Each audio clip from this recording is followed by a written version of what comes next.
Bienvenidos a este seminario que inauguramos ahora. Nuestro programa de entrada va a ser, en primer lugar, la inauguración por parte del director de nuestro instituto, el doctor Manuel Perló. En un segundo momento yo voy a presentar el seminario en general, el sentido de este seminario. En tercer lugar voy a presentar al doctor Enrique Leff y él va a dar después su conferencia magistral. Así que le doy la palabra al doctor Manuel Perló. Muchas gracias, Gilberto. Muy buenos días a todas y a todos. Quiero darles la más cordial bienvenida aquí al Instituto de Investigaciones Sociales para el inicio de las actividades del Seminario Cultura y Representaciones Sociales, un espacio para el diálogo transdisciplinario. Y en este año 2014, el seminario decidió centrar sus actividades en un tema muy importante a nivel nacional e internacional, que es la crisis ambiental desde la perspectiva de las ciencias sociales, construyendo sociedades sustentables desde el sur. Cuando comenzamos a platicar los doctores Gilberto Jiménez y Enrique Leff y yo en torno a este seminario, para mí fue una noticia muy afortunada que el seminario dedicara sus actividades justamente al tema de la crisis ambiental. Habíamos conversado sobre la importancia que tenía para el instituto en esta nueva etapa de su gestión, abordar los temas fundamentales de nuestra sociedad y de nuestro tiempo. Y me pareció muy afortunado que los doctores Gilberto Jiménez y Enrique Leff decidieran centrar su atención en estos temas de la crisis ambiental desde una perspectiva de las ciencias sociales, porque esto le permite al instituto retomar una problemática muy central y dar una discusión del más alto nivel teórico, metodológico y práctico sobre temas fundamentales de nuestro tiempo. Así que hemos coincidido y desde el principio pues no pude más que apoyar esta feliz iniciativa que tuvieron los doctores para llevar a cabo este seminario que está integrado por 9 sesiones en las cuales van ustedes a tener la oportunidad de escuchar a los académicos nacionales e internacionales de más alto nivel sobre este tema. Tenemos afortunadamente aquí en el instituto varios especialistas que nos van a honrar con sus presentaciones en este seminario, pero también los organizadores han previsto invitar a especialistas de Brasil, de España y de los Estados Unidos para fortalecer las presentaciones que se vayan a hacer. Entonces, ustedes van a tener una oportunidad realmente excepcional de asistir una vez al mes a un seminario del más alto nivel, podemos decir, que se pueda tener en estos momentos a nivel internacional. La presencia tan nutrida de todos ustedes, de distinguidos académicos, colegas, estudiantes, profesores que nos acompañan, pues es una muestra del interés que este seminario ha desarrollado desde hace mucho tiempo, pero además que en el tema específico de la crisis ambiental, despierta el interés entre muchos de nosotros. Así que yo felicito a los organizadores por llevar a cabo este seminario. Esperamos también que de aquí pueda salir un libro, estamos explorando esa posibilidad y que las sesiones que se van a grabar pues también puedan llegar a un público muy amplio. Hay mucho interés por los resultados y las discusiones de este seminario en distintos ámbitos y vamos a tratar de hacer llegar estas conferencias a un público más numeroso. De manera que no quisiera yo quitarles más el tiempo. Hoy nos va a dar una conferencia magistral alguien de casa, pero no por ser de casa es menos universal y menos renombrado en el ámbito internacional, que es el doctor Enrique Leff, quien va a dar la conferencia inaugural de este seminario, y nos honra mucho que sea precisamente él quien arranque las sesiones de este seminario, La crisis ambiental desde la perspectiva de las ciencias sociales, construyendo sociedades sustentables desde el sur. Así que bienvenidos todos nuevamente, y le voy a dar la palabra al doctor Gilberto Jiménez para que nos explique el contenido, los objetivos, los alcances del seminario. Gracias. Muchas gracias, doctor Perló. Voy a hacer una breve presentación del sentido de este seminario. Ustedes saben que hasta hace poco nuestros seminarios abordaban temas dispersos y descoordinados. Desde hace por lo menos 2 años estamos organizando seminarios monográficos que pretenden abordar los grandes problemas sociales, nacionales y globales, en una perspectiva holista y totalizante. Ustedes saben que actualmente hay una gran reacción contra lo que se llama la hiperespecialización. La hiperespecialización nos hace perder de vista los planteamientos totalizantes, digamos así, y no nos permite conectar los fenómenos sociales entre sí. Así que en este momento es un gran tema la reacción contra la hiperespecialización y la orientación hacia una visión que permita ver totalidades, que es justamente nuestro caso. Pues dentro de esta perspectiva de seminarios monográficos con un tema único, el año pasado hicimos un seminario sobre la violencia en México. El tema de este año no deja de estar relacionado con la violencia, con el tema de la violencia. Porque ¿de qué se trata en el fondo? Se trata de la violencia global contra la naturaleza, contra el medio ambiente, contra la biosfera. Según el sociólogo sueco Walton, que es un especialista en sociología de la violencia y de la paz, justamente la violencia global contra la naturaleza es la forma más radical de violencia, porque tiene por blanco la sobrevivencia y la vida, aunque su efecto sea retardado. Es como una especie de bomba de tiempo. Y el resultado de esta violencia es lo que llamamos la crisis ambiental de nuestro tiempo. ¿En qué consiste esta crisis? Ahí tienen ustedes esta cosa burda. Consiste en lo siguiente, en que hay un desequilibrio, digamos así, hay más bien una contradicción entre las leyes, los ritmos propios, la racionalidad ambiental, la racionalidad de la biosfera, por un lado, y por otra parte, digamos, la economía, ¿sí? Para simplificar. Y la economía, hay una contradicción. Esto se presenta de una manera pedagógica, por ejemplo, por Susan George, de la siguiente manera. Ella dice, imaginemos un cubo que representa la economía. Este cubo, aquí es un poliedro irregular, no es un cubo, pero ni modo, me salió así. Este cubo está colocado en el interior de la biosfera, que es una esfera de grandes dimensiones, pero finita, absolutamente finita.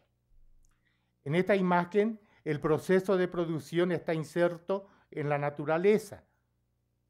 La esfera, dice ella, es necesariamente cerrada, puesto que incluso si administramos y controlamos más adecuadamente nuestra contaminación y nuestros desechos, incluso con las famosas tecnologías limpias, ¿no? Y cualquiera sea nuestra tecnología actual y futura, no podemos acrecentar la capacidad de la biosfera. ¿Qué es lo que hace la economía humana, la economía capitalista liberal? ¿Qué es lo que hace?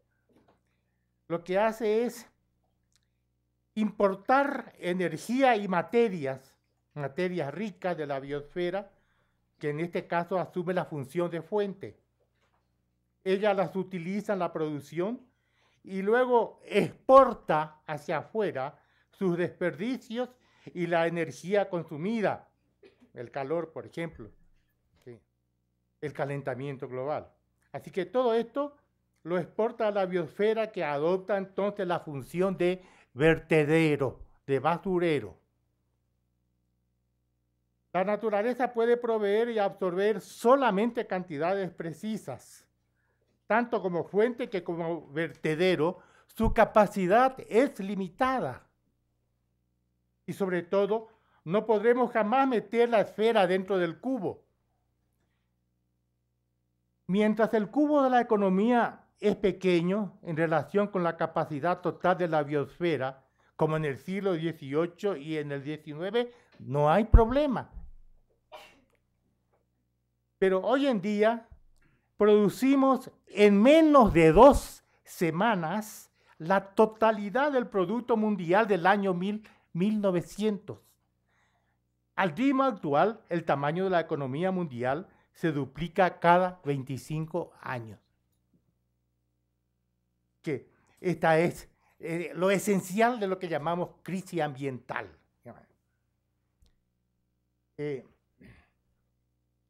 Ahí tenemos, ven usted la biosfera como fuente, la energía, bueno, la economía absorbe energía, materia rica, exporta hacia afuera la biosfera como vertedero, desperdicios y energía consumida en forma de calor. Todo esto bajo las leyes de la termodinámica. Todo esto bajo las leyes de la termodinámica. Y que este es el gran problema. Y esto no puede continuar así indefinidamente.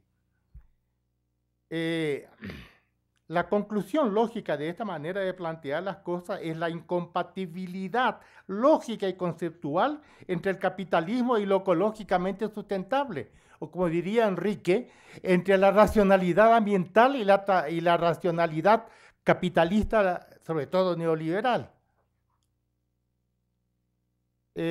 Este es el problema que queremos abordar en nuestro seminario desde el punto de vista de las ciencias sociales.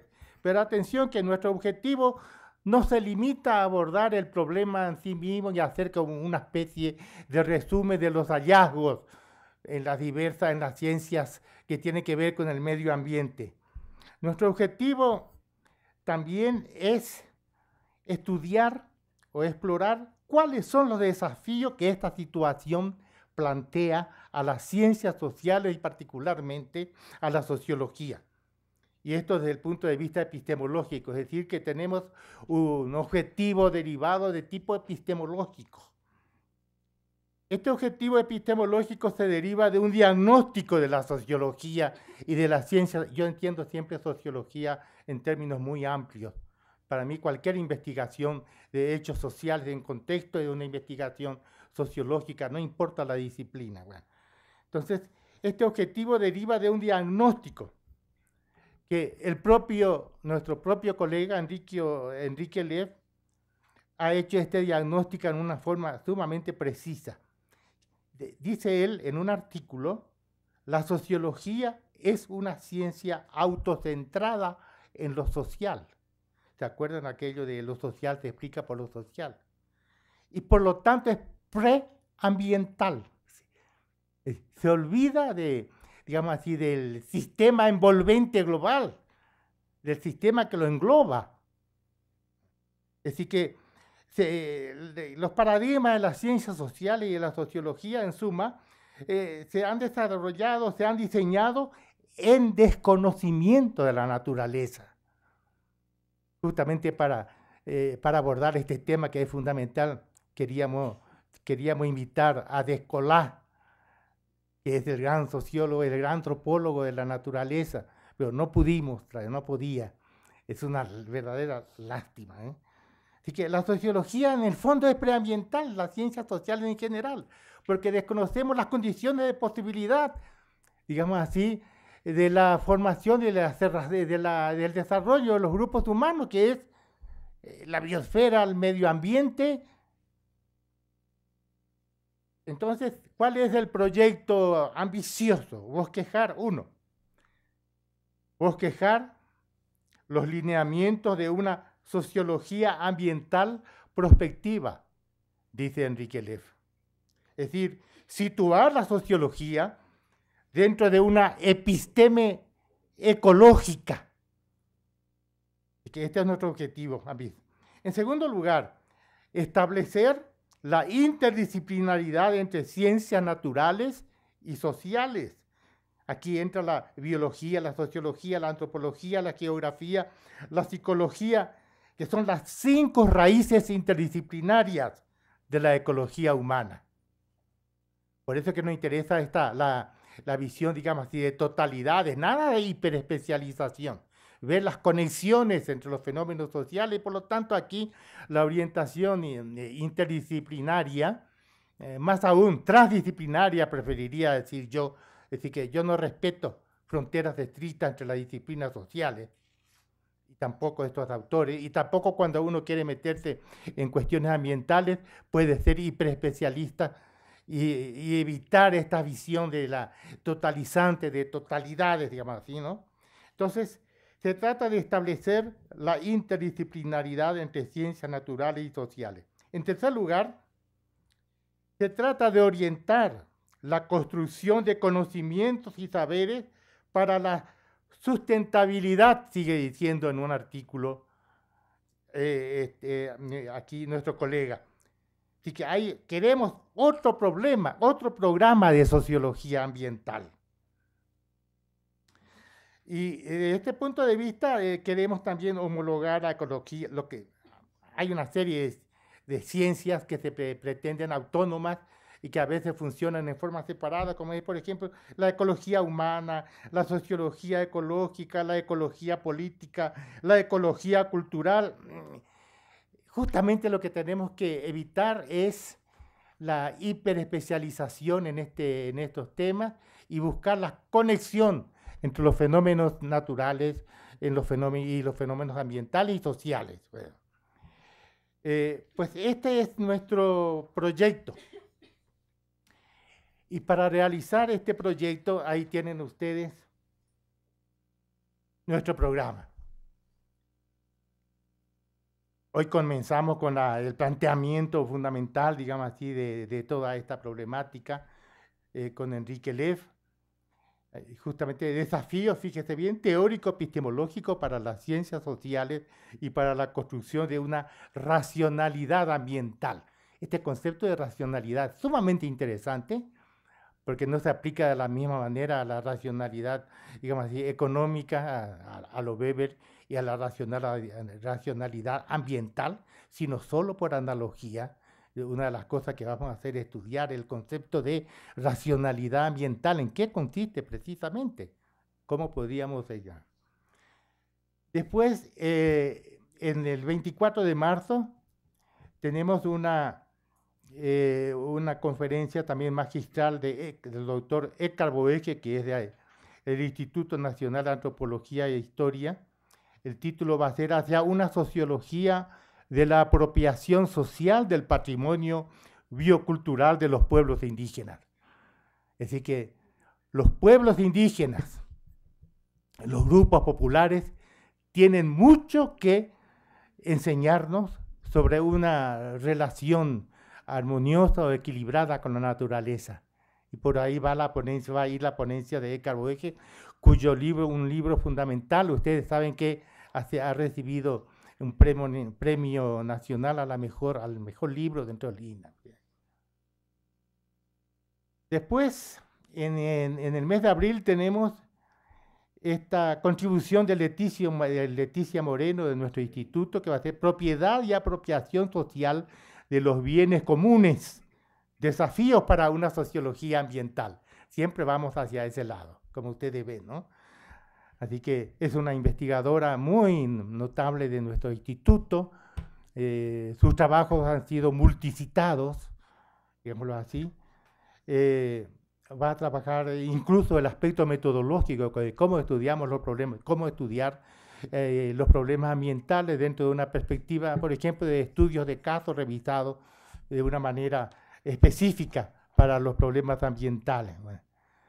Después tenemos un trabajo de Antonio Azuela, otro distinguido académico de nuestro instituto, sobre la sociología del derecho ambiental. Así que no podemos evitar el aspecto del derecho, la importancia del derecho para regular todos estos problemas, la importancia, por lo tanto, de las políticas públicas dentro de un derecho. Bien, tenemos que definir estos derechos y para esto tenemos a Antonio Azuela. Después tenemos la contribución importantísima de José Luis Lezama, que es del Colegio de México, como ustedes saben, y que va a abordar directamente uno de los temas torales de nuestro seminario, que es cómo construir el campo de la sociología ambiental. ¿Bien? Así que ven ustedes cómo todo nuestro esfuerzo es ver qué consecuencia tiene este problema ambiental y la crisis ambiental sobre el planteamiento, la manera en que hacemos ciencias sociales, en una perspectiva en que no queremos separar más naturaleza y sociedad. Esta es la perspectiva. En agosto, el 18 de agosto, tenemos la contribución de una de nuestras estrellas en materia académica, aquí es la constitución del campo de la economía ecológica y la ecología política. Así que Joan Martínez Alier es un economista catalán, es catedrático de Economía y de Historia Económica y es uno de los pocos economistas que no afirma de que el problema ambiental constituye una externalidad que no interesa a las ciencias económicas. Uno de los poquísimos economistas que tienen en cuenta, digamos así, la problemática ecológica en la construcción de la ciencia económica. Así que por eso va a ser algo muy importante porque tenemos que discutir enormemente con los economistas sobre todo. Porque está pensando que un subsistema como es la economía puede imponer sus reglas al sistema más global como es el sistema de la biosfera. Así que, oye, en septiembre tenemos hacia una geografía ambiental de los procesos de reterritorialización y movimientos de reapropiación de la naturaleza. Nuestro invitado va a ser Carlos Walter Porto Gonçalves, es de la Universidad Federal Fluminense en Brasil, es un eminente geógrafo que ha abordado la geografía ambiental. Es una cosa curiosa cómo los brasileños tienen, pero muy buenos geógrafos en materia de geografía cultural. Recientemente, el año antepasado, creo que trajimos a Esber. El doctor Heber es otro brasileño que trabaja en un gran teórico, muy creativo, digamos, un gran teórico de la geografía ambiental. Y el año pasado estuvo en el CRIM. Bueno, pero esta vez va a ser entonces Carlos Walter Porto Gonçalves. En octubre vamos a tener una conferencia magistral sobre la ontología política y transiciones al pluriverso, enfoques de la teoría crítica y de los movimientos frente a la crisis. Va a estar a cargo de Arturo Escobar, que es un antropólogo colombiano, fíjense ustedes, ¿no? Profesor en la Universidad de Carolina del Norte en Chapel Hill, y que sobre todo trabaja ecología política y movimientos sociales. Es curioso, es un antropólogo colombiano que tuvo un gran éxito en los Estados Unidos y que su tesis de doctorado fue sobre un tema apasionante, de cómo el concepto de tercer mundo ha sido una construcción geopolítica de las potencias dominantes en la época de la Guerra Fría. Una magnífica tesis. ¿Sabe por qué abordó de esta manera el problema? Fue discípulo de Foucault. fue discípulo de Foucault en los Estados Unidos, cuando Foucault fue allá. Así que este Arturo Escobar. Y finalmente, nuestra pretensión de a ver qué es lo que sacamos de todo esto, es decir, un esbozo de una sociología ambiental en perspectiva, en que otra vez intervendremos. Yo voy a presentar mi idea. Mi idea es que para pelear mejor, sobre todo contra los economistas y otra gente, necesitamos replantear las ciencias sociales dentro de un esquema sistémico, dentro de una teoría de los sistemas. No cualquier teoría de los sistemas, por supuesto. Hay teorías y teorías. ¿Por qué? Porque yo, usando esta teoría, puedo decirle a los economistas, por ejemplo, un ratito, ustedes constituyen un subsistema dentro de un sistema más global, y el subsistema no es el que debe imponer sus reglas al sistema más global, sino al revés. ¿Sí? Esta sería. Y Enrique Les también va a sacar conclusiones. Él va a hablar sobre paradigmas emergentes en ecología política y sociología ambiental. Como ustedes ven, es un programa muy ambicioso y dudo que pueda encontrar algún curso de sociología ambiental que tenga esta calidad si es que todo sale como estamos planeando. Bueno, pues ahora voy a hacer una breve presentación. No hace falta presentar mucho a Enrique Leff, muy conocido. Es nuestra estrella académica, no solamente aquí en el instituto, en la UNAM, en México y en América Latina, que tiene una proyección internacional. Así que es considerado a nivel internacional como ambientalista pionero. Él tiene doctorado en Economía de Desarrollo en París, trabaja en los campos de epistemología, economía política del medio ambiente, ecología pública, educación ambiental. Fue coordinador de la Red de Formación Ambiental para América Latina y el Caribe en el Programa de las Naciones Unidas para el Medio Ambiente, hasta 2008. ¿No? Fue coordinador, o eres todavía, no sé, coordinador de la Oficina del Programa de las Naciones Unidas para el Medio Ambiente en México durante el periodo, sí, del 2007 al 2008. Investigador nacional nivel 3 del Sistema Nacional de Investigadores, investigador titular del Instituto de Investigaciones Sociales de la UNAM, es profesor, por supuesto, de la División de Posgrado en la Facultad de Ciencias Políticas y Sociales de la UNAM, en temas de ecología política y políticas ambientales. En fin, es profesor de doctorado de medio ambiente y territorio de la Universidad Iberoamericana Puebla, del programa de posgrado Agroecología, un enfoque sustentable de la agricultura ecológica, etc. La influencia y el impacto de su obra se ha reflejado no solo en los medios académicos de las universidades de habla hispana, sino también de los países francófonos y de habla inglesa, como lo refleja la publicación de sus libros y artículos en diversos medios internacionales y su participación como conferencista en las convocatorias científicas y académicas, políticas y ciudadanas más relevantes en la temática ambiental a nivel internacional. En fin, ha sido miembro de diversos órganos académicos. Como profesor y conferencista, ha formado y orientado a toda una generación de profesionales, estudiosos y practicantes del ambientalismo, no solo en México, sino en todos los países de América Latina y de España.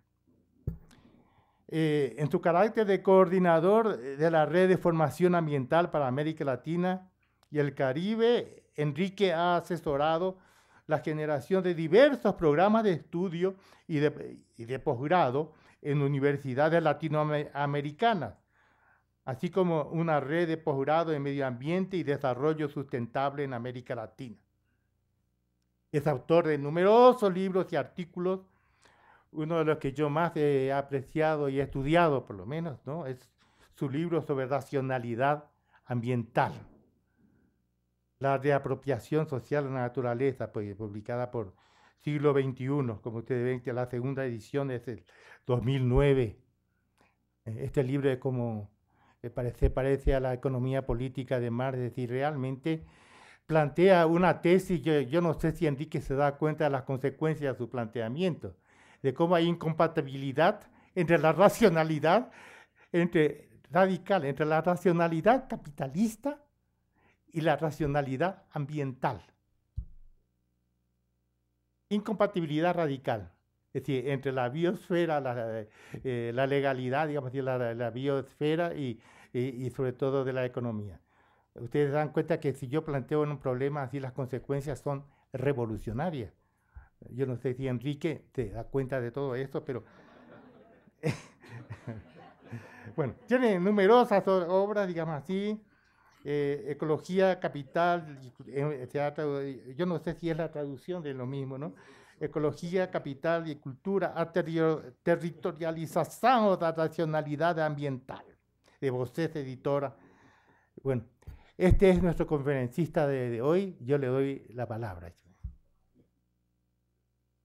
Gracias. Sí, antes de darle la palabra al doctor Enrique Lev, queremos avisarles que todos es realmente pues un momento, yo diría, especial para nosotros, para el instituto, estar abriendo este espacio de reflexión, como decía Gilberto Jiménez, un espacio de reflexión para pensar algo que se nos está yendo el tiempo de la vida, del planeta, sin que nos demos el tiempo de pensar y de reconstituir un campo de conocimiento para poder abordar de una manera, digamos, correcta un problema crucial en nuestro tiempo.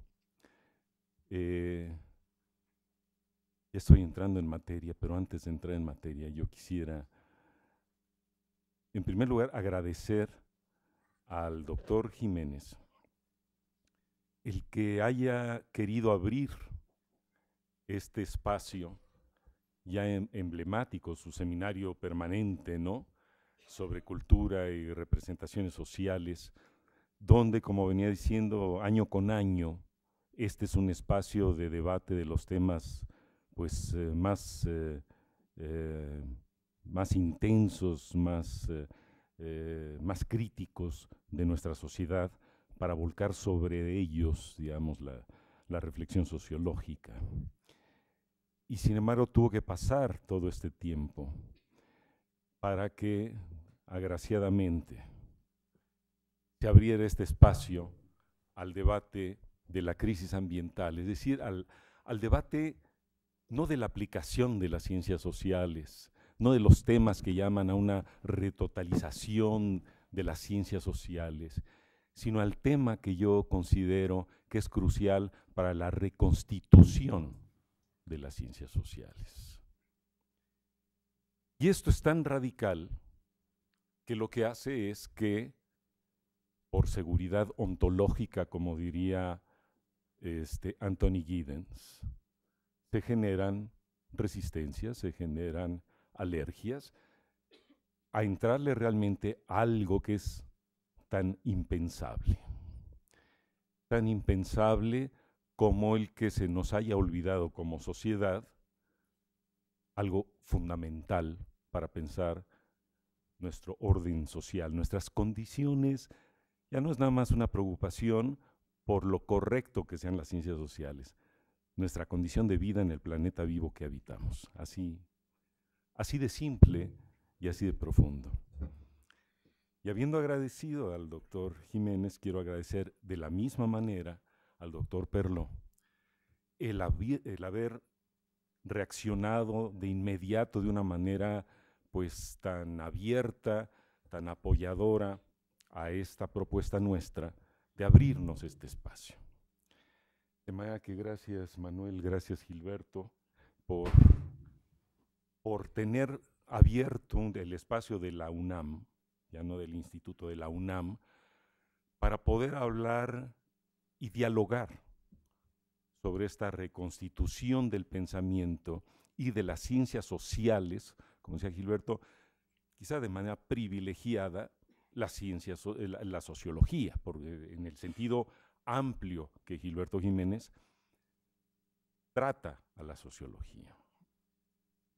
Pero nos encontramos, como decíamos, en un problema de crisis ambiental que no es un eslogan, no es una manera catastrofista de mirar las cosas que pasan en nuestra sociedad, como uno puede ver realmente pues, el tema de la inseguridad, no la ontológica nada más, sino la inseguridad social y tantos problemas tan acuciantes a los cuales tenemos que enfrentarnos y pensarlos desde las ciencias sociales, porque son hechos sociales.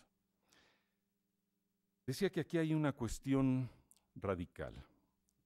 Y antes de entrar a tratar la radicalidad de la problemática ambiental, que llama no nada más a reconstituir a las ciencias sociales, llama a reconstituir, digamos, el ser, las condiciones de habitabilidad del planeta vivo que habitamos, porque el problema, como ya empezó a encaminarlo el doctor Jiménez, se trata de algo que es más que una contradicción teórica o una contradicción social. Es el haber construido un mundo que está atentando, que está destruyendo las condiciones de vida, de habitabilidad del mundo. Ya abrimos aquí el espacio de este salón. Yo nunca había estado en este salón así tan a sus anchas.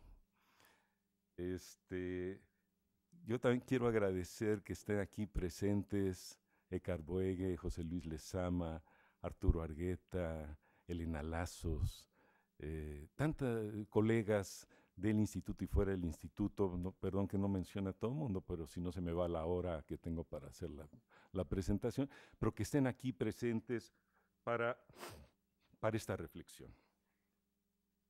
Quiero también pues, decir que no solamente estamos los que están acá, están en esto se está difundiendo en estos momentos a toda América Latina. Cuando digo toda, no quiere decir que se esté difundiendo por CNN, pero hay el webcam UNAM, el webcast, y por webcast están conectados varios grupos de estudio, universitarios y ciudadanos de América Latina, que tienen hambre de estos espacios, de estos debates. Así es que desde ahora les mando un saludo a todos esos colegas que se han estado comunicando conmigo en estos últimos días y semanas, y que espero que, como decían, tendremos buena conexión. Yo espero que sí, que haya una buena comunicación, una buena conexión, de manera que arranquemos este espacio de reflexión sobre esta cuestión. El día de ayer o de antier, mirando un poco algunos antecedentes de estos encuentros y falta de encuentros en este tema, casualmente tenía un archivo que se llamaba Le Fazuela, y dije, ¿qué demonios escribía sobre esto? Se refería a un intercambio muy espontáneo que tuve con Toño Azuela, después de una reunión, creo que la última, que ha habido en el instituto sobre temas ambientales. Se trataba de un coloquio al que convidaron Luisa Paré y Elena Lazos, no sé si Leticia Merino estaba en la convocatoria, para discutir los temas de biodiversidad.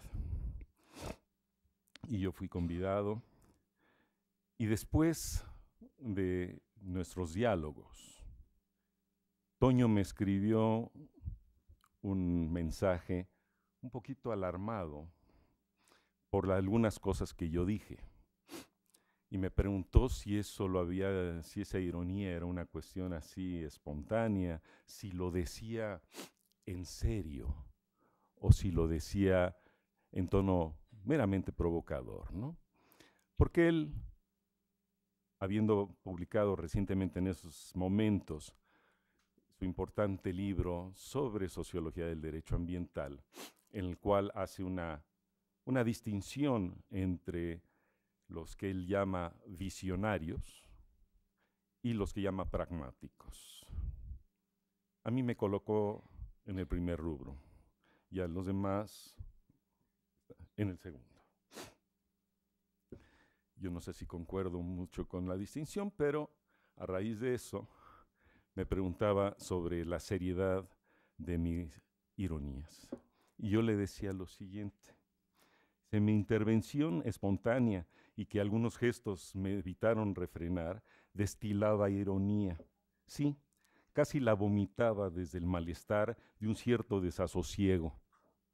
El de percibir que el pensamiento no está a la altura de hacerse cargo de lo que el pensamiento que nos ha legado la humanidad ha provocado en el mundo, la crisis ambiental. La crisis ambiental como una crisis civilizatoria y otros efectos colaterales. Me pregunto si el pragmatismo voluntarista, bien informado ecológicamente, bien intencionado éticamente, suspicaz políticamente, intuitivo y sagaz en el aprovechamiento de las relaciones y circunstancias, es capaz de revertir esta crisis. Si es demasiado tarde para poder repensar el mundo y nuestro lugar en el mundo, si al pensamiento le queda una función que cumplir, si el derecho y el imperativo de pensar es un propósito democratizador fantasioso, cuando no alcanzamos ni el derecho a la educación básica convencional y cuando las inercias de la racionalidad instaurada en el mundo y la complejidad ambiental que han desencadenado son ya procesos irreversibles, como la muerte entrópica del planeta. Si no nos queda sino contemplarlo y complacernos con nuestra buena voluntad que salva y mejora situaciones, que resuelve algunos problemas locales, que ecologiza algunas mentes y territorios y disciplinas, pero que no detiene ni revierte un proceso civilizatorio contrario a las condiciones de vida en el planeta.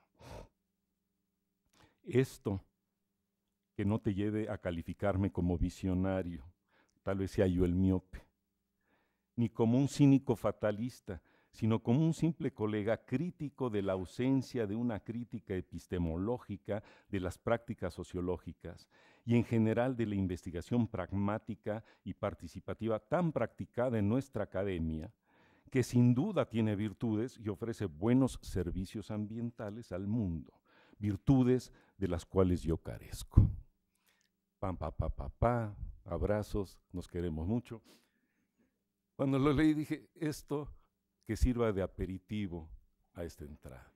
Quiere decir que esto no es un espacio, no queremos que sea un espacio simplemente para actualizarnos, para traer nuestras últimas investigaciones, para dialogar sobre ellas, sino renovar una convocatoria a pensar, pues, la hechura de la sociología, de las ciencias sociales.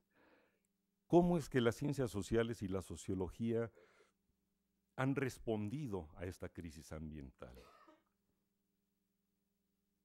Porque ciertamente la crisis ambiental, lo que llamamos crisis ambiental, que algunos pueden cuestionar si es crisis, qué tan crisis es la crisis, si estamos en un pensamiento catastrofista o no, si esto se resuelve, ya lo iremos desmenuzando, se resuelve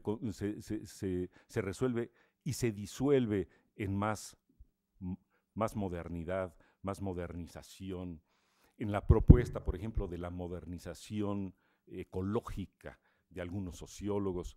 Todo esto vamos a irlo desmenuzando. O si tiene la radicalidad que yo presumo que tiene, como un momento de la historia de la humanidad y no una cuestión así reciente de moda, que llama a reconstituir a las ciencias sociales, por un olvido muy originario, y yo diríamos muy genérico.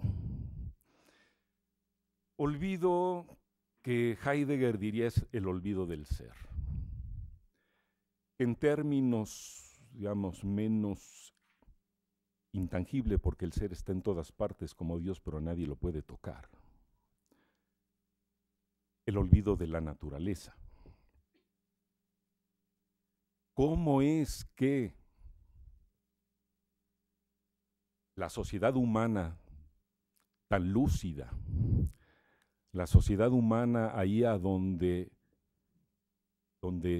vive, voy a usar mucho el concepto de vida, vive el Dasein heideggeriano, el único ente capaz de pensar?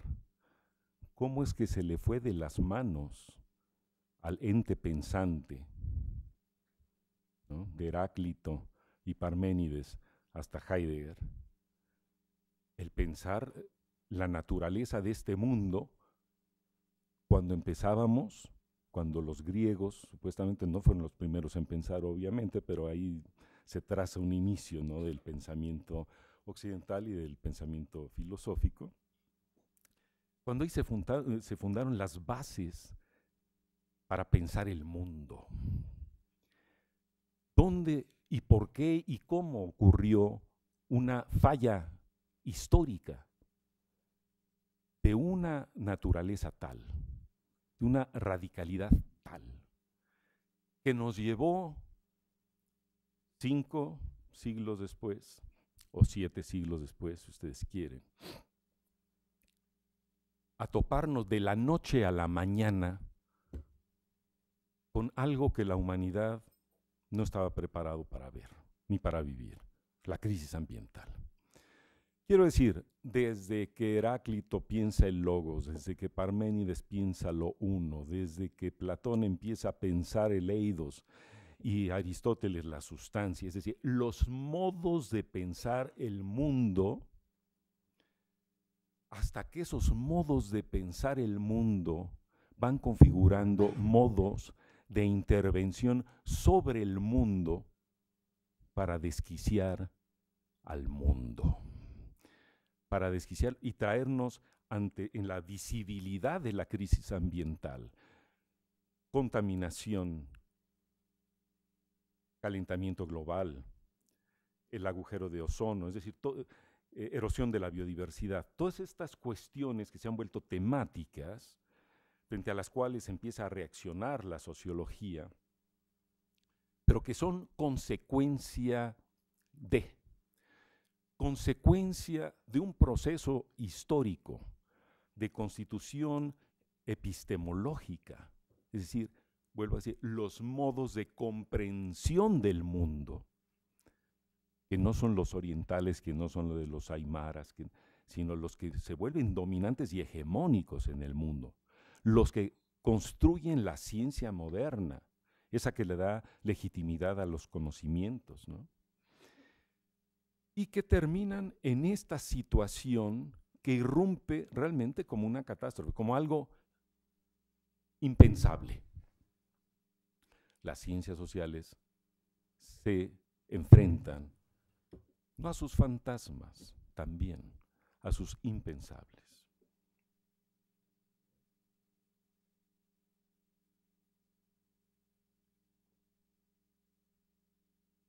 Estamos a tiempo de pensarlo. Nietzsche, entre esos aforismos que de repente decía, podíamos preguntarle si se daba cuenta de lo que estaba diciendo, ¿verdad? Como Gilberto me pregunta si yo me doy cuenta de lo que estoy pensando, lo que estoy diciendo y las consecuencias. Me doy cuenta un poco. Todavía no nos damos cuenta suficientemente. Pero, como decía este gran sociólogo a quien tú, con toda la razón, admiras tanto, ¿no?, Pierre Bourdieu, ¿no?, los conceptos olvidados, ignorados, esos conceptos que están latentes y que que laten por surgir y que no han alcanzado concreción lógica, discursiva, ¿no? Esto, la racionalidad ambiental, lo que estamos pensando, emerge efectivamente de algo impensado, de algo que está latente y donde, para ir ya aterrizando casi a las conclusiones finales de esto, de eso se trata la sociología. Llámenla ambiental o no. La sociología de saber seguir con eso que llamaba Mills, Stuart Mills, ¿no? Wright Mills, la imaginación sociológica, ¿no? Poder con imaginación sociológica rescatar y reconstituir los conceptos que están latentes porque son lo inmanente de la vida, como diría Deleuze y Guattari. Esa concreción, esa consistencia de los conceptos para poder pensar la vida en el sentido de la vida y no construir los paradigmas científicos tan glorificados que se han construido en contra de la vida, como también de una manera muy original, metafórica, ¿no? Lo llevó a pensar el propio Nietzsche. Pero Nietzsche llegó a decir, el desierto crece. De repente, de sus pistolas imaginativas, dijo, el desierto crece. ¿Sabía de lo que estaba hablando Nietzsche? O hablaba del desierto del alma. O sea, que había desierto con C en ese desierto con S, ¿no?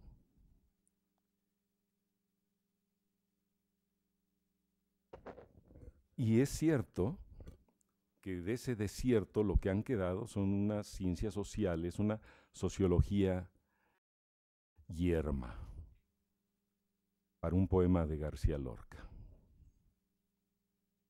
La sociología está yerma. La sociología no alcanza a pensar la cosa, la raíz de la cosa.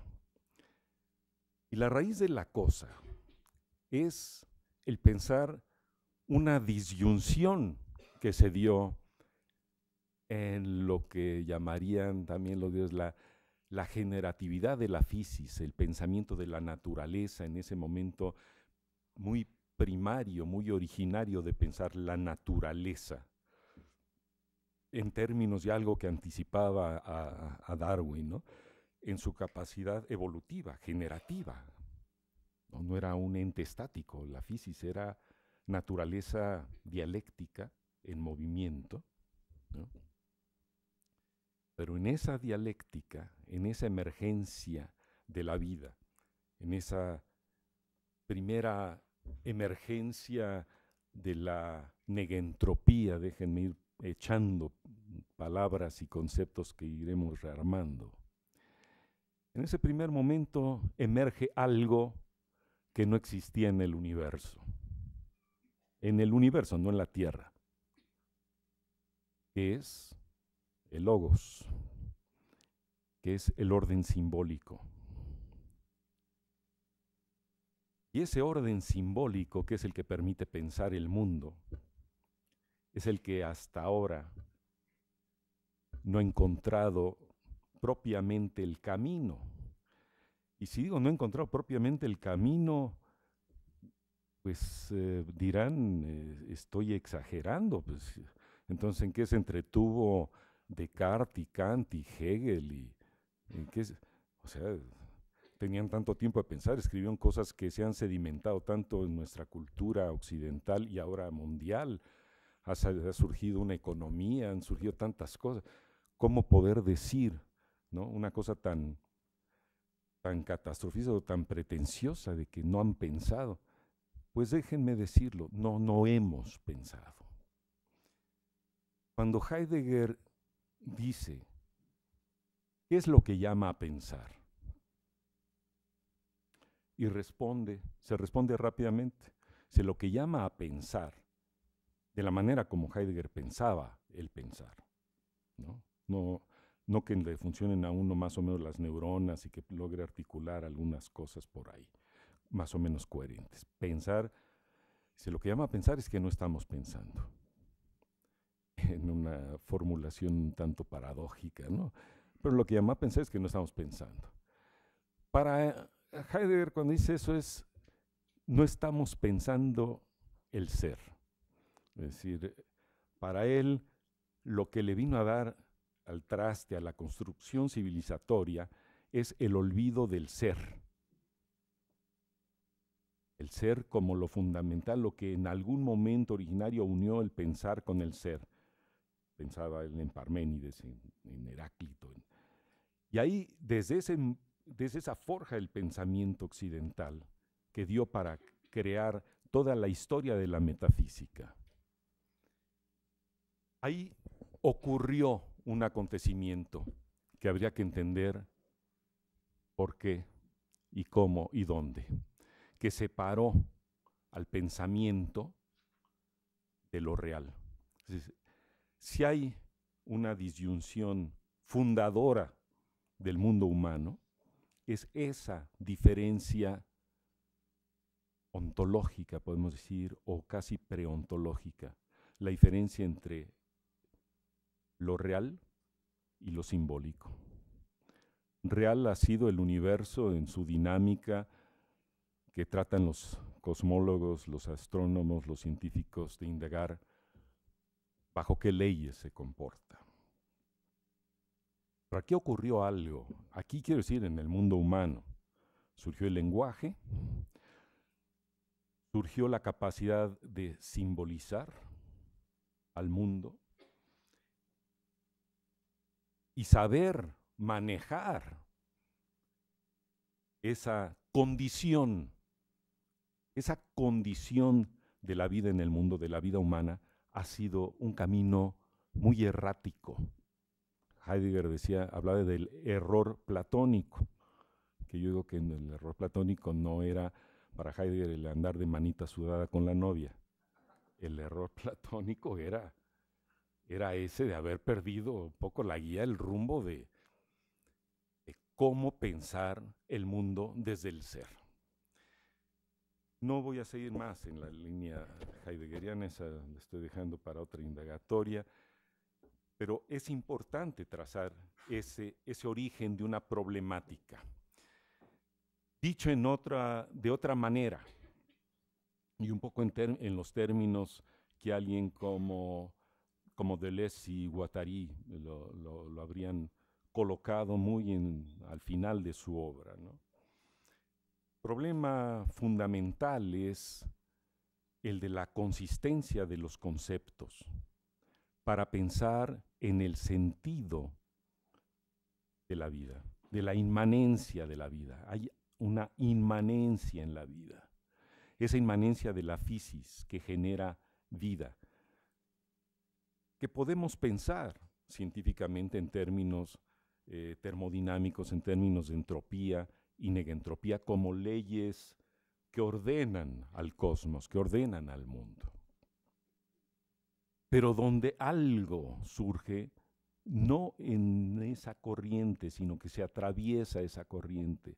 Y esa corriente que se atraviesa fue ese pensamiento humano, construido no dentro de la inmanencia de la vida, como dice Deleuze, como lo pensaron los estoicos.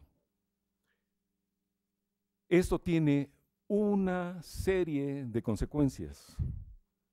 Las consecuencias es que esos fueron los andamiajes del pensamiento que desde la ontoteología medieval y todo, prepararon el terreno para la emergencia del pensamiento moderno y de las ciencias modernas. Todo esto para decir que el dualismo cartesiano, tan criticado por las teorías, digamos, por el ecologismo radical, como la raíz, la fuente, el origen de ese olvido de la naturaleza, tampoco surgió ex nihilo porque andaba de Descartes y no sabía muy bien en qué entretenerse, entonces le ocurrió escribir sus meditaciones, ¿no? O dicho de otra manera, no pensamos en el vacío. Hay creatividad en el pensamiento, pero pensamos desde lo ya pensado. Para decir lo último que diré de Heidegger, solo llevando el pensamiento hacia lo ya pensado, de manera crítica, estamos al servicio de lo por pensar. Y aquí estamos al servicio de lo por pensar, lo que las ciencias sociales no han conseguido pensar, lo que la filosofía no había conseguido pensar y está, a partir de Heidegger, tratando de pensar, que es poner finalmente el hacer social, la construcción social, en el sentido de la vida, que trayendo hacia este campo un concepto pues de la termodinámica, y no muy usado tampoco incluso en la termodinámica, yo diría la construcción de un mundo de sociedades negentrópicas.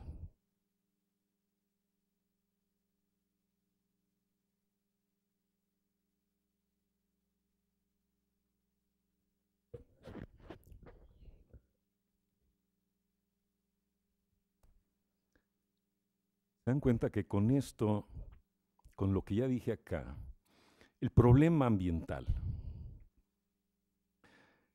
lo podemos tematizar, lo podemos circunscribir en problemáticas para que sean aprehensibles, que sean atacables, por decir de alguna manera, desde nuestros dispositivos de actuación, dispositivos de poder, por supuesto, pero de actuación sobre el mundo.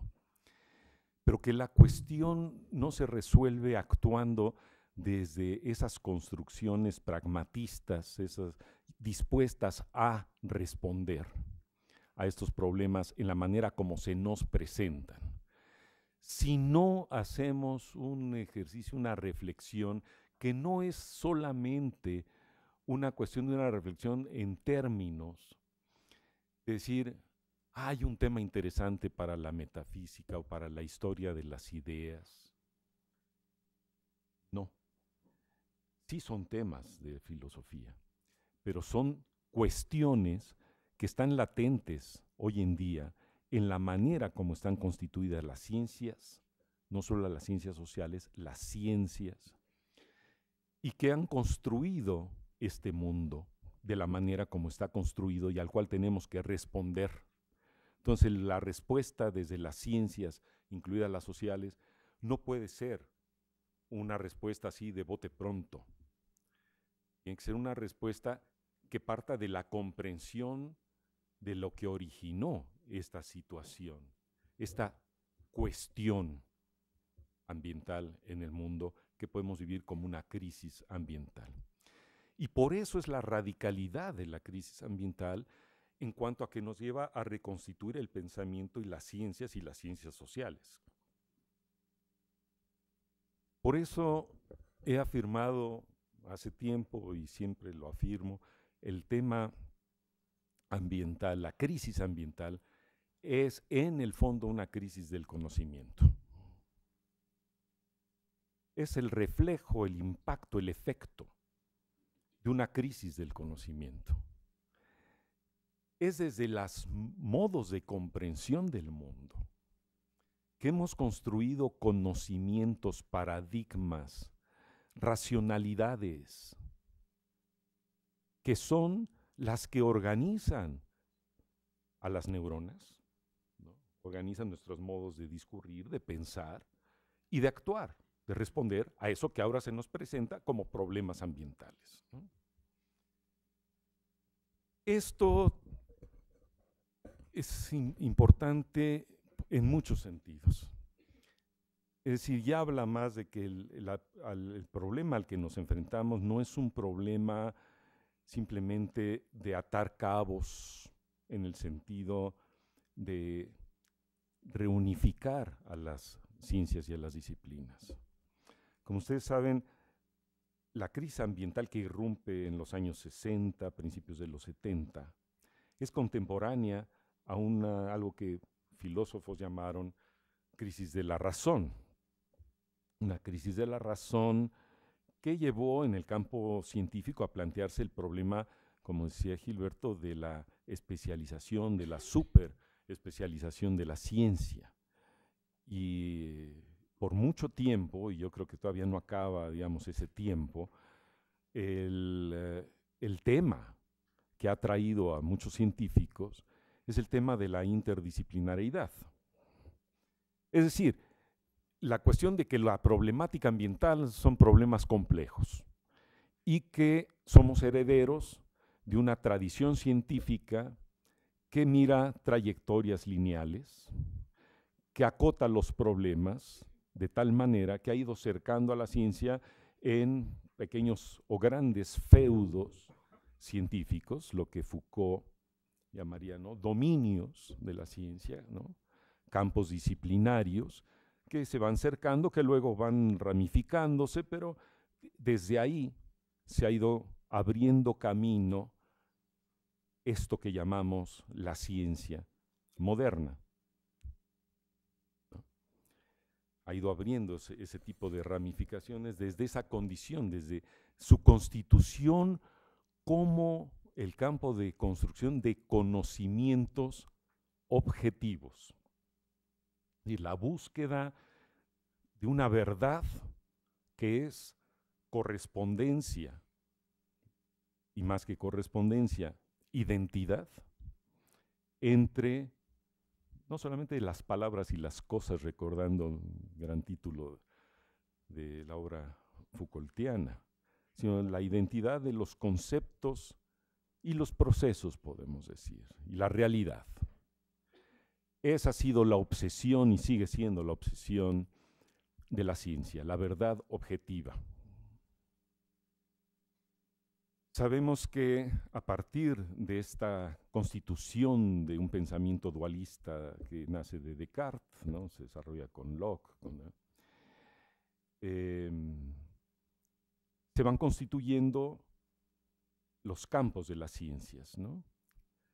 Kant diría, se constituyen las ciencias divididas en un campo de ciencias nomológicas, fácticas, yo les diría funcionales, y otro campo que es lo que más tarde se fue configurando, buscando en el campo de las ciencias sociales darle especificidad y derecho de ciudadanía a otro campo de conocimiento que son las ciencias sociales, ¿no?, las ciencias interpretativas, hermenéuticas, es decir, pero en todo caso, ha sido tal el peso del modelo y el molde de cientificidad de las ciencias fácticas, de las ciencias físico-matemáticas y lógicas, que obviamente sigue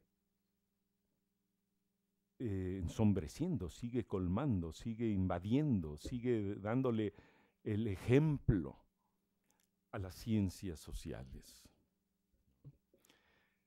No es gratuito que el martes pasado, Manuel, que estábamos en reunión del comité editorial de la Revista Mexicana de Sociología, comentábamos a estas alturas realmente escribir un texto teórico es una especie de quijotada, porque los pares no encuentran la manera de agarrar eso.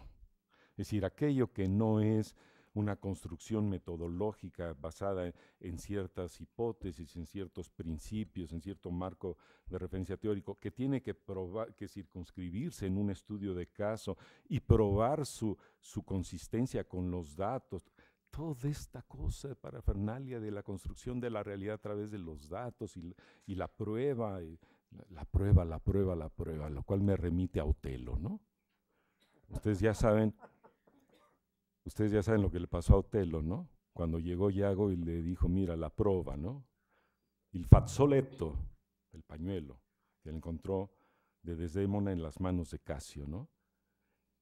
Y el pobre Otelo, que no había llevado el curso de epistemología posmoderna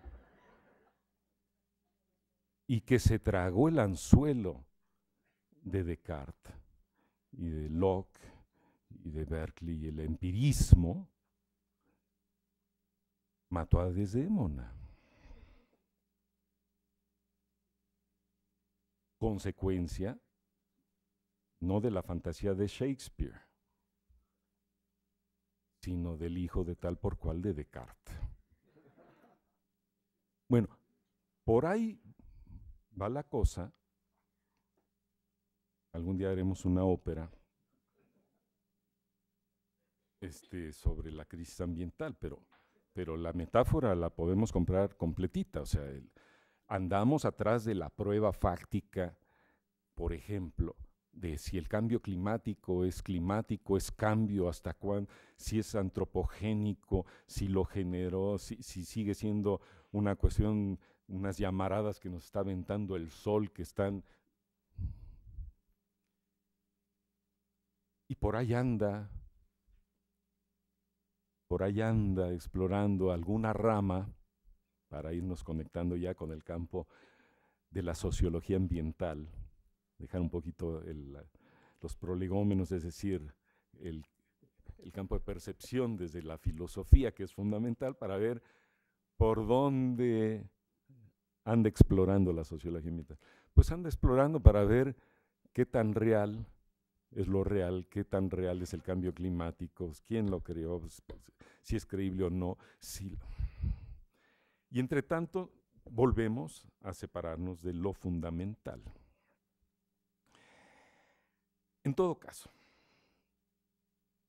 atando cabos e hilos, hay esa división de las ciencias sociales, y es cierto que las ciencias sociales no logran desprenderse del peso, ¿verdad?, del SNI que le echa encima los criterios de evaluación sobre lo que es válido pensar y cómo se debe construir incluso las verdades sociales, ¿no?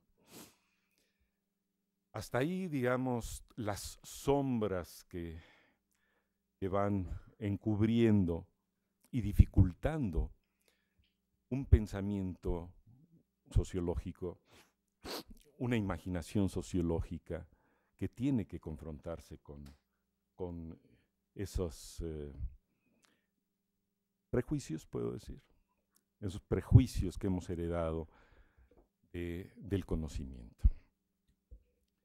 En todo caso, en esa historia, llega la crisis ambiental, llega en el momento, digamos, un rato después de que Nietzsche dijo que el desierto crece, pero que Rachel Carson vio que efectivamente lo del uso de plaguicidas y todo eso mataba pajaritos, y escribió La primavera silenciosa.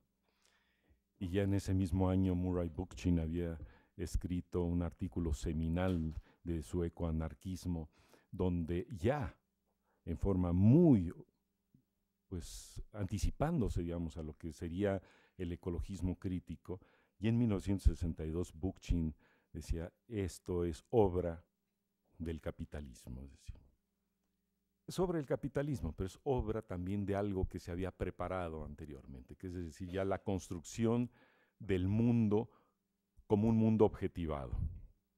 Y la mirada moderna ante el mundo es la mirada del mundo ya entificada, obra de la historia de la metafísica, olvido del ser, nadie pregunta por el ser, ve las cosas en su presencia y busca entender en esa presencia de las cosas ya no la cuestión originaria, ya no la cuestión desencadenante desde el pensamiento o no, sino cuál es la condición, digamos, la funcionalidad de esa realidad ya construida.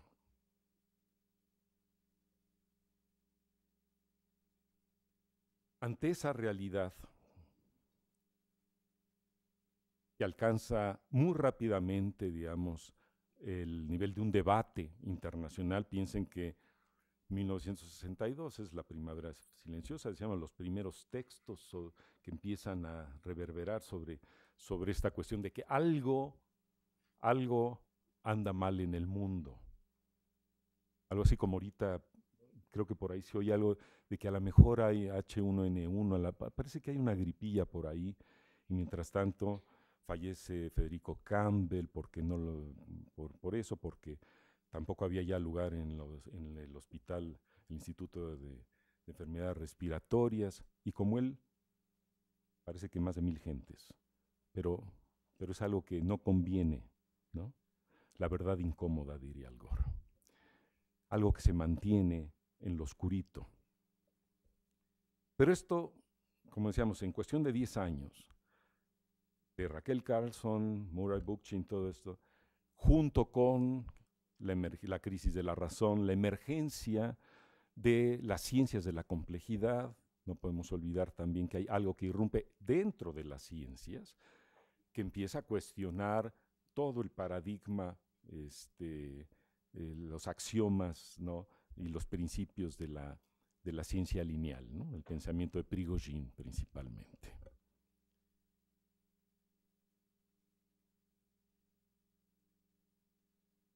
En todo caso, en 1972, junto con la Conferencia de Estocolmo sobre Medio Ambiente Humano, que levanta, digamos, la alarma ecológica a nivel mundial, ese impensable para la sociedad moderna, tan encarrilada en su pensamiento del progreso y del crecimiento sin límites, se publica el famosísimo libro, estudio del Club de Roma y del MIT, Los límites del crecimiento.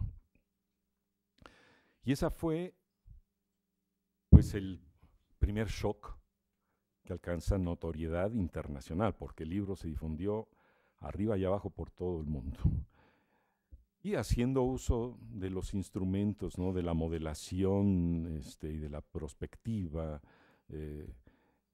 pues conjugando los procesos ya instaurados, hay que decir, en el mundo, es decir, la dinámica económica, el crecimiento, la innovación tecnológica, el crecimiento poblacional, la contaminación ya detectable, entonces, proyectándola al futuro, pues lo que resultaba era una catástrofe ecológica si no se lograba revertir las tendencias, reencaminar las tendencias.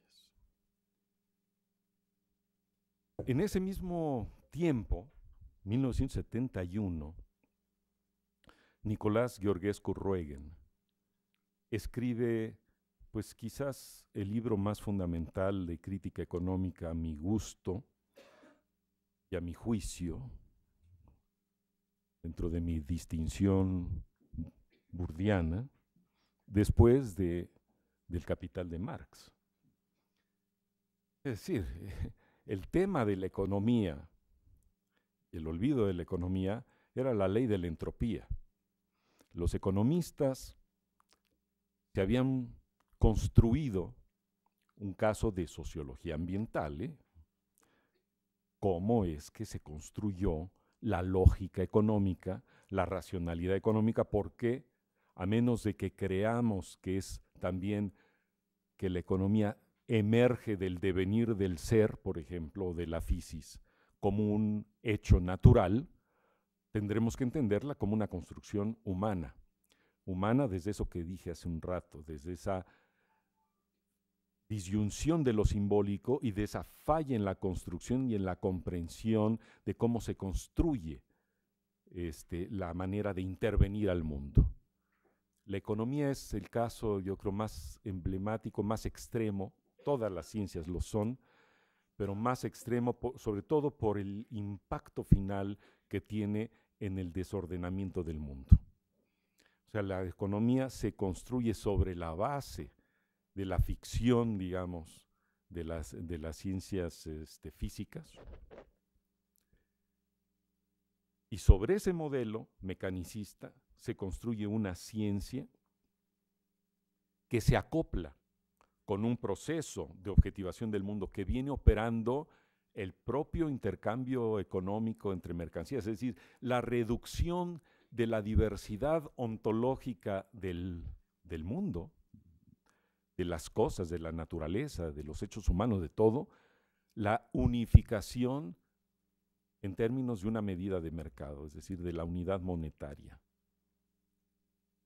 Entonces vean cómo se van conjugando una serie de procesos de construcción social. Cuando ya empiezo a hablar de construcción social, estoy hablando de la manera de pensar y de construirse la sociología ambiental, que llega a fraguar en una ciencia que, al igual que las otras ciencias sociales, piensa que puede prescindir de las condiciones de la naturaleza y, con su propósito muy loable de crear riqueza desde Adam Smith, se pone a crear eso que se llama riqueza, es decir, bienes materiales, para satisfacer supuestas necesidades que son también tan claras como el agua, y olvidándose que en todo ese proceso no nada más se instaura un mecanismo que hace que la economía empiece a operar como una inmanencia propia, un automatismo propio, desvinculado obviamente de la inmanencia de la vida, desvinculado totalmente de las condiciones termodinámicas, ecológicas, naturales de la sustentabilidad. Y esa ciencia que es, para algunos, la reina de las ciencias, yo les aseguro que aquí no debería de haber ningún economista. Salvo yo, que realmente mi doctorado es en antieconomía. Porque no tolera un economista oír estas cosas. Pero sin embargo, es la economía la manera más acabada, podemos decir, en donde cristaliza este modo de construcción del mundo en un mecanismo instaurado en el mundo, que es el modo de producción, la racionalidad económica, que necesita reproducirse, como ya lo decía Marx, de manera continua y ampliada, es decir, la reproducción ampliada del capital. Y eso es lo que no logra contenerse desde que irrumpe la crisis ambiental y empieza a nacer un pensamiento de una economía ecológica, rama de las ciencias sociales ecologizadas, que le dice a la economía: oye manito, mira, tú creíste que el mundo era nada más tu mundo y que esto podía funcionar de manera expansiva y que no había límites. Ya te lo dijo la ideología del progreso. No habría por qué preocuparse. Incluso si ya no era rentable ciertos minerales, ¿no?, por su ley, siempre habría el mecanismo de la invención tecnológica, la innovación tecnológica, que se convirtió realmente en el gran dispositivo para el mecanismo, digamos, reproductor del mercado y del modo de producción, para generar las condiciones de reelevar la tasa de ganancia, ¿no? Entonces, instaurado ese mecanismo, ni siquiera Marx, perdón, maestro, pero ni se le podían pensar que el mundo tuviera límites. La idea de límite. La idea de límite que las culturas humanas aprendieron de la ley de prohibición del incesto, que es una ley límite en la cultura, y que, como digo, la aprendieron no porque leyeron a Sófocles, ni porque leyeron a Freud. Lo leyeron por la experiencia de la vida. Bueno, la economía funciona dentro de eso que uno de los más famosos economistas ecólogos, Herman Daly, llama una manía de crecimiento. Pero es una manía que no se cura con ningún psicoanálisis. Es decir, es un mecanismo instaurado. Y ese mecanismo lo que hace, y ese es el gran aporte de Gheorghescu Rueghen, dice, la economía, por más que se piense que estamos ya en un momento de la desmaterialización de la producción, en una etapa postmaterial en la sociología, como diría Ingelhardt, realmente eso es una falacia total. O sea, la economía sigue y seguirá alimentándose de materia y energía, y si no, pregúntenle a todos los casos de la nueva minería extractivista, ¿no?, ese extractivismo que busca pues extraerle a la Tierra desde sus entrañas lo último que le pueda quedar, ¿no? Gas natural, etcétera, etcétera. Es decir, hay un mecanismo ahí que está operando contra la constitución natural, ecológica, vital de la Tierra. Las señales, por más que las tratan de encubrir, cada vez son más notorias y más claras. Pueden equivocarse de qué tanto influyen las radiaciones solares o los flamazos del sol y qué tanto son los gases de efecto invernadero que generan la capa de ozono, la capa de efecto invernadero, y entonces los rayos entran y luego no logran salir y se calentó el planeta, y Pero una cosa que es incontrovertible, uno se preguntaría si estamos ya en la era postmaterial, ¿qué tiene que hacer todas estas estrategias de invasión nuevamente casi neocolonial de los territorios del tercer mundo para extraer a como dé lugar todo lo que queda de minerales, de gas, de agua, si no es porque hay una necesidad intrínseca del capital de seguir explotando hasta agotar los recursos y destruyendo las condiciones de sustentabilidad del planeta, incluso de sustentabilidad de la propia economía.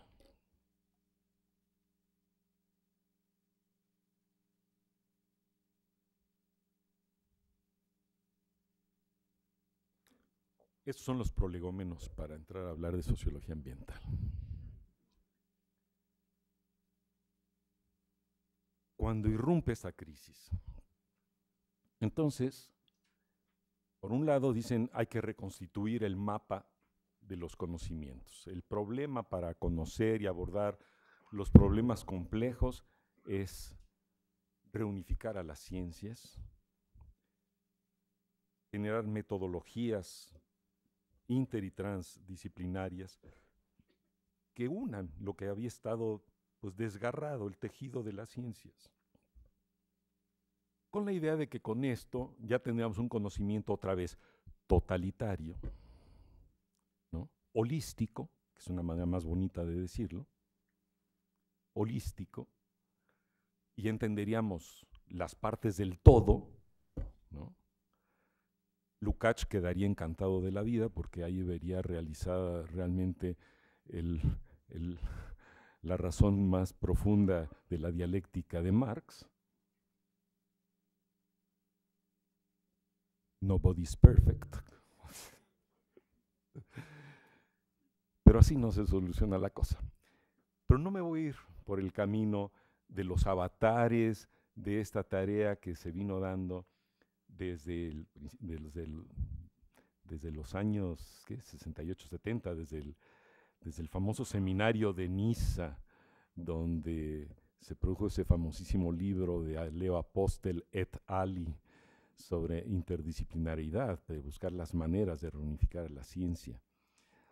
Es muy interesante, pero creo que hay cosas en este momento más interesantes que decir. Lo que quiero decir es que la cuestión de restaurar el pensamiento sobre el mundo no se consigue cuando hayamos logrado los mejores métodos inter y transdisciplinarios. Yo creo que ahí hay una falla en ese sentido, digamos, en esa búsqueda de un pensamiento de la complejidad a la Edgar Morin, de querer rearticularlo todo, trayendo hacia el campo de la metodología y de la filosofía y del pensamiento de las ciencias sociales, los principios de la propia cibernética, para convertir el campo de las ciencias sociales en lo que Edgar Morin llamaría el campo de una ecología generalizada. Es decir, no es la reintegración de los conocimientos, en primer lugar, porque los conocimientos, los paradigmas, son como el aceite y el agua, es decir, no se dejan amalgamar de manera natural. Es decir, ahí ha habido una falta de crítica epistemológica fundamental en esa voluntad, en ese voluntarismo de reunificación de las ciencias. Las ciencias no se dejan amalgamar. Cuando los ecólogos le dicen a la economía, no te pongas el cinturón de castidad, pero apriétate el cinturón. Es decir, no puedes estar produciendo al infinito. Pensando sistémicamente, le dicen, la economía tiene que ser pensada como un subsistema de un sistema más amplio. Ese sistema más amplio se llama la biosfera, se llama la ecología. Entonces, economía, tú tienes que sujetarte. Es cierto que nació una rama de la economía que se llama la economía ecológica, pero al mismo tiempo surge otra rama que se llama la economía ambiental. No se trata de que ustedes apuesten cuál de las dos es más bonita o más efectiva, ¿no? La ambiental viene porque se apresuró la economía neoclásica en denominarla environmental economics, pero es la economía neoclásica de los recursos naturales y de la contaminación. Entonces, un poco para entrar en materia también sociológica, veamos que lo que empieza a funcionar en toda esta respuesta social a la conciencia de la crisis ambiental genera de inicio una actitud de resistencia y de respuesta y de recolonización de ese campo que empieza a abrirse, que por un lado es el de las ecosofías, la ecología generalizada, es decir, las búsquedas de reconstitución del conocimiento, del pensamiento complejo, es decir, pensemos más en las relaciones y no en las dinámicas lineales. Pero ahí lo que empieza a instaurarse en todo ese debate, que ha sido el debate de principios de los años 70 hasta ahora, son las estrategias de poder que operan en el campo de la política, obviamente, la geopolítica del desarrollo sostenible, pero en el campo de las ciencias y de las ciencias sociales. Es decir, son lo que Foucault nuevamente llamaría las estrategias de poder en el saber. Lo que se da en el campo de la economía es toda una disposición, una voluntad, un imperativo de resistencia, que en lo que se convierte es no en ecologizar a la economía, sino en extender los brazos de la economía hacia ámbitos que hasta entonces no se había aventurado. Es decir, había una valorización económica de los recursos naturales, llamados renovables, no renovables. Pero vean que con toda esta epopeya discursiva, ¿no? Los tratados, la Agenda 21, el informe Brundtland, nuestro futuro común, es decir, todo esto que todos ustedes conocen y que luego se ha decantado en las políticas ambientales de los países, los ministerios de medio ambiente, es decir, todo esto que resulta efectivamente de una respuesta de la sociedad al reconocimiento de un problema, no de la crisis ambiental, de una serie de problemáticas ambientales. ¿Sí? Bueno, todo eso que ocurre en el mundo ocurre a través de estrategias de poder que van configurando, digamos, los procesos de comprensión de los problemas ambientales, de institucionalización de los problemas ambientales, lo que en términos de la sociología ambiental constructivista se llama la construcción de casos ambientales, pero aquí lo que yo me estoy refiriendo es no a los casos acotados de los cuales hablaremos ahora al referirnos a los sociólogos ambientales constructivistas, sino el campo de la ecología política, es decir, el campo donde se debate, lo que se debate es los distintos intereses, visiones en la configuración de la comprensión misma de la crisis ambiental. Y para retomar el caso de la economía, que es emblemático, los economistas extienden los mecanismos de mercado hoy a lo que pueden llamar manejo sostenible de la biodiversidad, el control del cambio climático, ¿no? Es decir, lo extienden a eso que genéricamente llaman los bienes y servicios ambientales, ¿no? Que serían administrables de manera más eficaz a través de los mecanismos de mercado. Ahí hubo todo ese debate entre si eso era, se podía controlar la degradación ambiental a través de una ética ecológica, a través de una normatividad ecológica, lo que en términos de gestión se llamó el command and control, ¿no? Y cuando vieron que nuestra sociedad era muy hábil para salvarse a las ISOs 9000 y 40000 y todo eso, entonces dijeron, no, estar aquí de capataces con los empresarios y con estos y con todo el mundo, mejor les instauramos un mecanismo neutro que se encarga la economía de administrar, que es la economía del mercado, los mecanismos de mercado. Esos se encargan de incentivar a quien hay que incentivar, en fin, ¿no? Y entonces ganó, efectivamente, la lógica del mercado, lo cual es una señal más de la fuerza, del ímpetu, ¿no?, incontenible que tiene esto que yo digo que se ha instaurado, esto que yo llamo racionalidad de la modernidad, racional económica, científica, tecnológica, que se ha instaurado en nuestro mundo como el modo de ser del mundo, el incontrovertible modo de ser del mundo,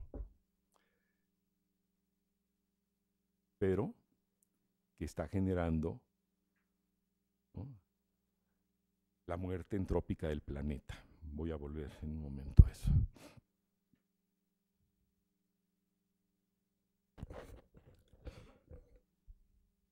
No, de una vez voy a volver a eso, porque es fundamental.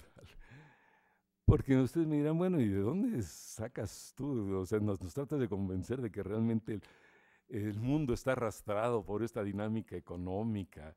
Ya estamos en marxismo hasta acá, ¿no? Y ya hoy en día es de mal gusto hablar de contradicciones, por ejemplo, ¿no? O de explotación. No. Uchila. De eso no, hay que hablar de otras cosas un poco más elevadas, ¿no?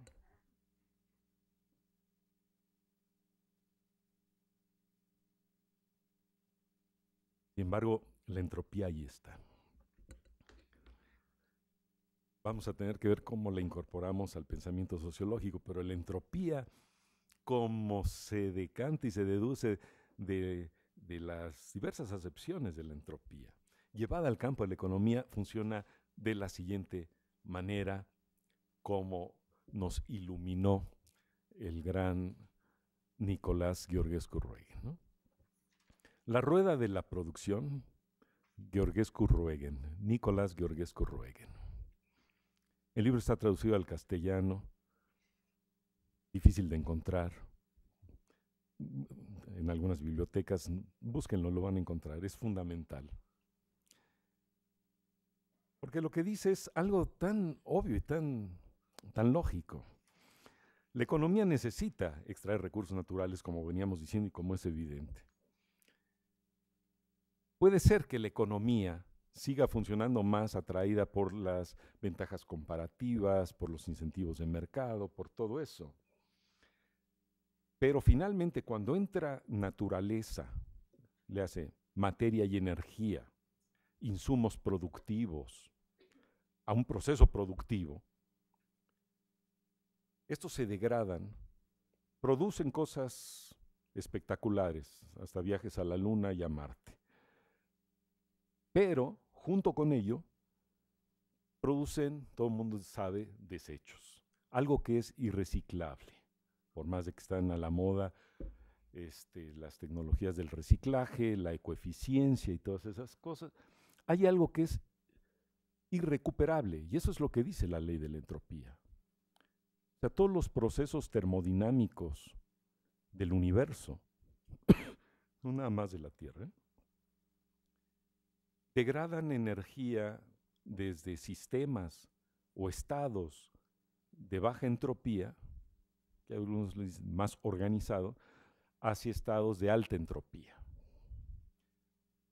Una de las manifestaciones de este camino, digamos, de los gradientes termodinámicos, es la conversión de la materia y la energía en calor.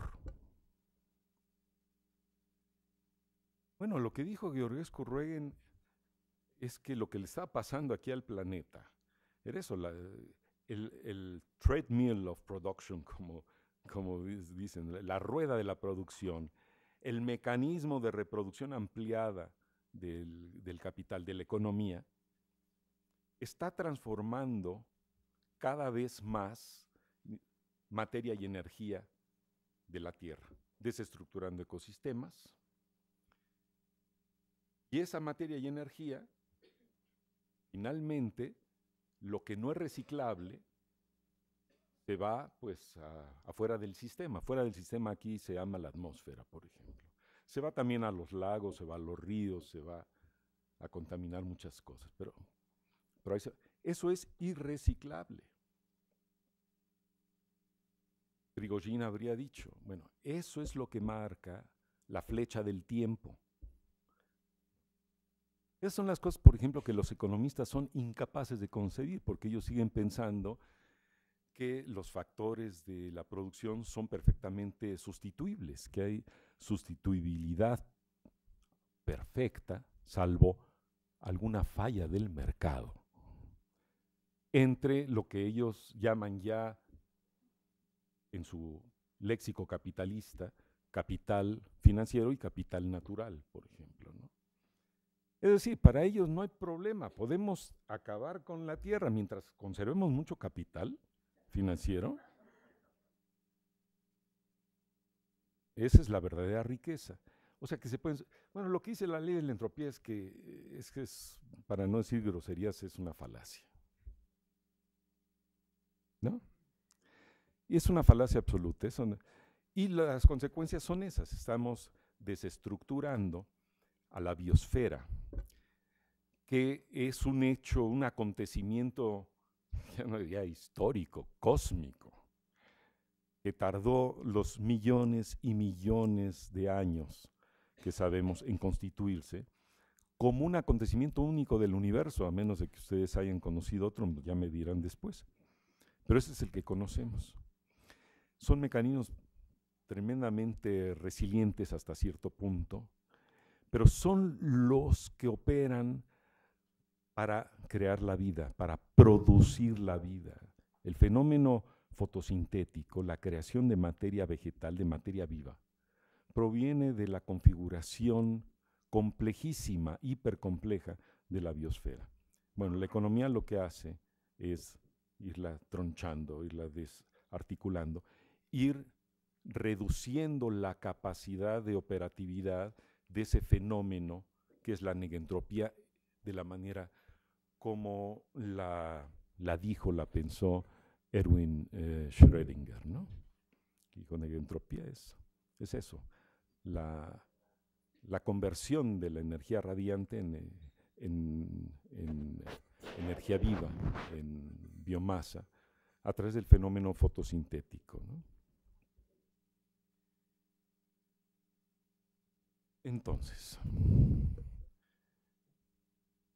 con ese ejemplo de cómo funcionan los mecanismos, ¿no?, de poder en las